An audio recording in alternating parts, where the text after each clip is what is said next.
പ്രേക്ഷകർക്ക് നമസ്കാരം. ഓസ്ട്രേലിയയിൽ ജൂതർക്കെതിരെ നടന്നിട്ടുള്ള ഭീകരാക്രമണവുമായി ബന്ധപ്പെട്ട് ഇസ്രായേലി പ്രധാനമന്ത്രി ബെഞ്ചമിൻ നെതന്യാഹു ലേറ്റസ്റ്റ് ആയിട്ട് ഒരുത്തനെയും വെറുതെ വിടില്ല എന്ന അടിയുറച്ച പ്രഖ്യാപനവുമായിട്ട് അദ്ദേഹം രംഗത്ത് എത്തിയിട്ടുണ്ട്.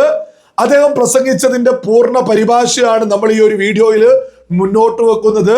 ഈ ഒരു പ്രസംഗം നമ്മുടെ കേരളത്തിലെ ഓരോ മലയാളിയും ഗൗരവത്തിൽ തിരിച്ചറിയണം, ചിന്തിക്കണം എന്നുള്ളത് തന്നെയാണ് മുന്നോട്ട് വെക്കാനുള്ളത്. ഞാൻ ഏതായാലും അതിന്റെ പരിഭാഷ ഒന്ന് വായിച്ച് കേൾപ്പിക്കാം. ഓഗസ്റ്റ് 17 ഏകദേശം 4 മാസം മുമ്പ് ഞാൻ ഓസ്ട്രേലിയയുടെ പ്രധാനമന്ത്രി അൽബനീസിന് ഒരു കത്തയച്ചു. അതിൽ ഓസ്ട്രേലിയൻ സർക്കാരിന്റെ നയം ഓസ്ട്രേലിയയിൽ സെമിറ്റിക് വിരുദ്ധതയെ പ്രോത്സാഹിപ്പിക്കുന്നുവെന്ന് ഞാൻ അദ്ദേഹത്തിന് മുന്നറിയിപ്പ് നൽകി. പലസ്തീൻ രാഷ്ട്രത്തിനായുള്ള നിങ്ങളുടെ ആഹ്വാനം സെമിറ്റിക് വിരുദ്ധത തീയിൽ ഇന്ധനം നിറയ്ക്കുന്നു, അത് ഭീകരതയ്ക്ക് പ്രതിഫലം നൽകുന്നു. ഓസ്ട്രേലിയൻ ജൂതന്മാരെ ഭീഷണിപ്പെടുത്തുന്നവരെ അത് ധൈര്യപ്പെടുത്തുകയും ഇപ്പോൾ നിങ്ങളുടെ തെരുവുകളിൽ വേട്ടയാടുന്ന ജൂതവിദ്വേഷത്തെ പ്രോത്സാഹിപ്പിക്കുകയും ചെയ്യുന്നു. സെമിറ്റിക് വിരുദ്ധത ഒരു അർബുദമാണ്. നേതാക്കൾ നിശബ്ദത പാലിക്കുമ്പോൾ അത് പടരുന്നു, നേതാക്കൾ പ്രവർത്തിക്കുമ്പോൾ അത് പിൻവാങ്ങുന്നു. ബലഹീനതയെ നടപടി കൊണ്ടും പ്രീണനത്തെ ദൃഢനിശ്ചയം കൊണ്ടും മാറ്റി സ്ഥാപിക്കാൻ ഞാൻ നിങ്ങളോട് അഭ്യർത്ഥിക്കുന്നു. പകരം പ്രധാനമന്ത്രി, നിങ്ങൾ ബലഹീനതയെ ബലഹീനത കൊണ്ടും പ്രീണനത്തെ കൂടുതൽ പ്രീണനത്തിലൂടെയും മാറ്റി സ്ഥാപിക്കുന്നു. ഓസ്ട്രേലിയയിൽ സെമിറ്റിക് വിരുദ്ധതയുടെ വ്യാപനം തടയാൻ നിങ്ങളുടെ സർക്കാർ ഒന്നും ചെയ്തില്ല. നിങ്ങളുടെ രാജ്യത്തിനുള്ളിൽ വളർന്നു വരുന്ന ക്യാൻസർ കോശങ്ങളെ തടയാൻ നിങ്ങൾ ഒന്നും ചെയ്തില്ല. നിങ്ങൾ ഒരു നടപടിയും സ്വീകരിച്ചില്ല. നിങ്ങൾ രോഗം പടരാൻ അനുവദിച്ചു. അതിന്റെ ഫലം ഇന്ന് നമ്മൾ കണ്ട ജൂതന്മാർക്കെതിരെയായ ഭീകരമായ ആക്രമണങ്ങളാണ്. ഈ തീവ്രവാദികളിൽ ഒരാളെ തടഞ്ഞയാളെ ഞാൻ സല്യൂട്ട് ചെയ്യുന്നു.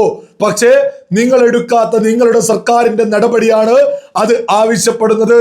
നിങ്ങൾ അത് ചെയ്യണം. കാരണം ചരിത്രം മടിയും ബലഹീനതയും ക്ഷമിക്കില്ല. അത് പ്രവർത്തനത്തെയും ശക്തിയെയും ബഹുമാനിക്കും. അതാണ് ഇസ്രായേൽ നിങ്ങളുടെ ഓരോ ഗവൺമെന്റിൽ നിന്നും പ്രതീക്ഷിക്കുന്നത്. കാരണം രോഗം പടരുകയും അത് നിങ്ങളെയും ദഹിപ്പിക്കുകയും ചെയ്യും. എന്നാൽ ഇപ്പോൾ ഞങ്ങൾ ഞങ്ങളുടെ ജനങ്ങളെയും സുരക്ഷയെയും കുറിച്ചാണ് ആശങ്കാകുലരാണ്. ഞങ്ങൾ നിശബ്ദത പാലിക്കുന്നില്ല. ഞങ്ങളെ ഉന്മൂലനം ചെയ്യാൻ ശ്രമിക്കുന്നവരോട് ഞങ്ങൾ പോരാടുന്നു. അവർ ഞങ്ങളെ ഉന്മൂലനം ചെയ്യാൻ ശ്രമിക്കുക മാത്രമല്ല, പടിഞ്ഞാറിനെ ആക്രമിക്കുന്നതിനാലാണ് അവർ ഞങ്ങളെ ആക്രമിക്കുന്നത്. സിറിയയിൽ ഇന്നലെ നമ്മൾ കണ്ടു, 2 അമേരിക്കൻ സൈനികർ കൊല്ലപ്പെട്ടു, ഒരു അമേരിക്കൻ ദ്വിഭാഷിയും കൊല്ലപ്പെട്ടു. നമ്മുടെ പൊതു സംസ്കാരത്തെ പ്രതിനിധീകരിക്കുന്നതിനാലാണ് അവർ കൊല്ലപ്പെട്ടത്. ഇപ്പോൾ ഇതിന്റെ ഫലമായി യുദ്ധ സെക്രട്ടറി പീറ്റ് ഹെക്സിറ്റ് ഇങ്ങനെ പറഞ്ഞു: ലോകത്തെവിടെയെങ്കിലും നിങ്ങൾ അമേരിക്കക്കാരെ ലക്ഷ്യം വെച്ചാൽ യുണൈറ്റഡ് സ്റ്റേറ്റ് നിങ്ങളെ വേട്ടയാടുമെന്നും കണ്ടെത്തുമെന്നും ക്രൂരമായി കൊല്ലുമെന്നും അത് അറിഞ്ഞുകൊണ്ട് നിങ്ങളുടെ ഹ്രസ്വവും ഉത്കണ്ഠാകുലവുമായ ജീവിതത്തിന്റെ ശേഷിച്ച സമയം നിങ്ങൾ ചെലവഴിക്കുമെന്നും അറിയട്ടെ. അമേരിക്കയിലെ ജനങ്ങൾക്ക് ഞങ്ങൾ അനുശോചനം അറിയിക്കുന്നു. ഞങ്ങളുടെ നയം കൃത്യമായി ഞാൻ പറയാൻ ആഗ്രഹിക്കുന്നു. അതുകൊണ്ടാണ് ഇസ്രായേലികളെ ലക്ഷ്യം ഇടുന്നവരും നമ്മുടെ സൈനികരെ ലക്ഷ്യമിടുന്നവരും കൊല്ലാൻ ശ്രമിക്കുന്നവരും അവരെ ഉപദ്രവിക്കാനോ ഇന്നലെ ഗാസയിൽ സംഭവിച്ചതുപോലെ മുറിവേൽപ്പിക്കാനോ ശ്രമിക്കുന്നവർക്കെതിരെ ഞങ്ങൾ നടപടി എടുക്കുന്നത്.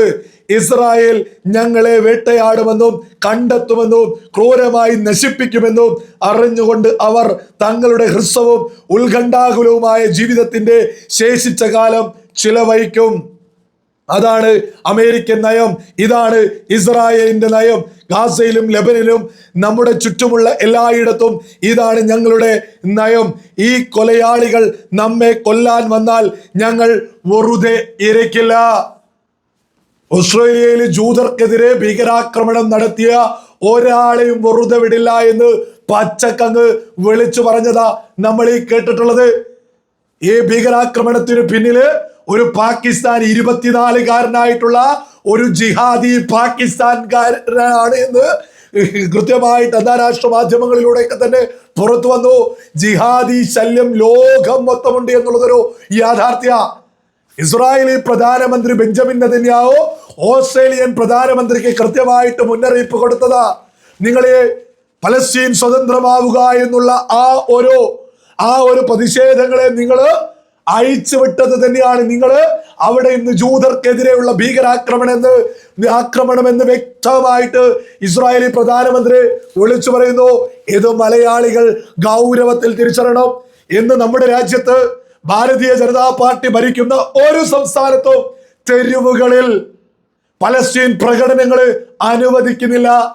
എന്നാൽ നമ്മുടെ കേരളത്തിലെ പലസ്തീൻ അനുകൂലികളുടെ ഉന്തും തള്ളുമല്ലേ നമ്മൾ നിരന്തരം കണ്ടുകൊണ്ടിരിക്കുന്നത്.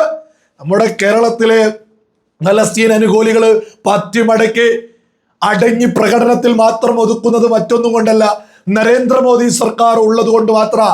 നരേന്ദ്രമോദി സർക്കാർ ഒന്ന് മാറി കോൺഗ്രസ് ഒന്ന് ഭരിക്കട്ടെ, പലസ്തീൻ അനുകൂലികളിൽ പലരും പൊട്ടിത്തെറിച്ച് രംഗത്തെത്തൂലേ?